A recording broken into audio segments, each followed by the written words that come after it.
Mr. Chairman, and thanks to all of you on the panel for being a part of this hearing today. On January 23rd, 2025, President Trump issued an executive order titled Removing Barriers to American Leadership in Artificial Intelligence, aimed at solidifying the United States' position as the global leader in AI. I, for one, applaud the Trump administration's leadership on this issue.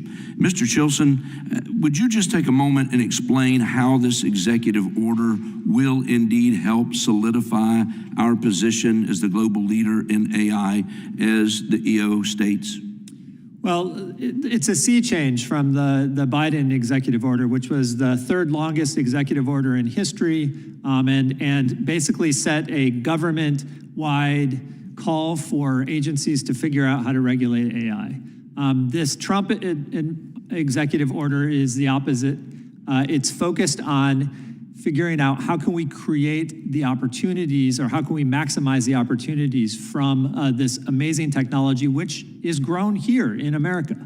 And so some of its mechanisms, it directs the Office of Science and Technology Planning to create an AI action plan. Those comments have gone into that agency, and I think they're going to come out with a comprehensive approach. But the main thing here is the total change in perspective. It's one from fear and risk that this technology is going to hurt people, to recognizing that it has huge opportunities, not just for consumers, not just for everyday things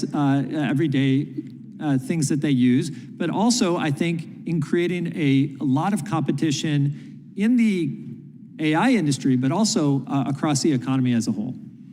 You referenced the science and technology policy. I know Section 4 of Trump's executive order requires various executive agencies to coordinate on the creation of an action plan to submit to the president in 180 days. And the action plan should lay out how we can achieve AI dominance. So you and your colleague, Mr. Chilson, I understand that the Abundance Institute submitted recommendations to the Office of Science and Technology Policy on what should be included in that action plan. Could you take just a moment and summarize what your recommendations might be?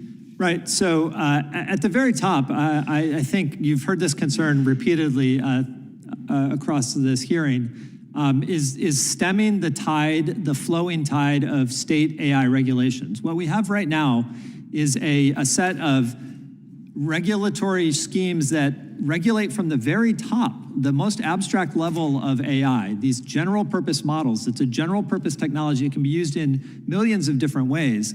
And states are trying to say that these companies have to make sure that that model can never be used in a way that might hurt somebody. And that's the type of regulation that is not only impossible to comply with, it will be impossible to enforce as well. And so I think that Congress needs to look at this, the White House needs to look at different ways to stem this tide, whether through the bully pulpit or proposing legislation to Congress that will help stem that flow. I think it's a big challenge, and Congress and the White House need to step up to that. Well, let me ask you this. Can Congress play a role in helping the United States achieve the goals that have been set forth in the executive order? Absolutely. I think it will be essential that Congress does so. Okay, and are there any legislative efforts that will bring us towards the vision set forth by the Trump administration?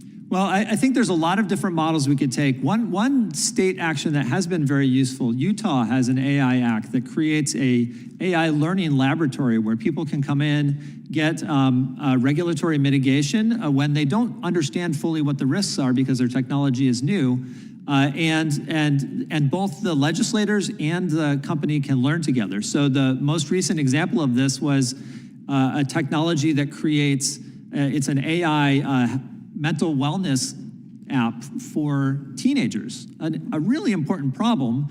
You can understand the sensitivity there. They worked with this regulatory sandbox to create not only just the app itself, but also there's been legislation that was proposed to Utah to the legislature that governed some of those types of apps. And so it's a cooperative thing. I think it's a kind of structure that might work very well at the federal level as well. Very good. Well, thank you so much. Mr. Chairman, I yield back.